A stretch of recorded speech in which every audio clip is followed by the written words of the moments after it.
Back home, and the organisers of Perth's annual event Sculpture by the Sea say it's too late for the event to go ahead next year after the federal government's arts body rejected the grant.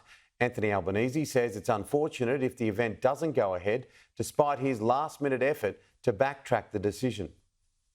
It's an annual exhibition where local and international artists display their finest work on Perth's famous Cottesloe Beach. Held across 18 days every March, the organisers have had to call off the event next year after the government's arts body, Creative Australia, rejected a grant application. Part of the rationale for the government funding is that it brings tourists here to Perth and to WA, not just from other parts of Australia, but it is a global event that has global recognition as well. Now the Prime Minister has pledged $1.5 million of funding following backlash from locals and organisers. The funding will be available immediately, and I think it's unfortunate if it doesn't go ahead next year, but the funding will be available.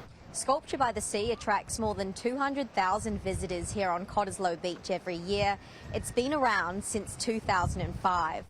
But since Mr Albanese has been in government, he talks a big game when it comes to Western Australia. But this is the perfect example of him flying in to clean up a mess of his own creation. And guess what? You can't clean up the mess, because the organisers have made it clear it's not going ahead in 2025. The organisers say they need secure long-term funding rather than last-minute pleas, which the opposition suggests is part of the Prime Minister's pledge to win over WA ahead of next year's election. Crystal Wu, Sky News, Perth.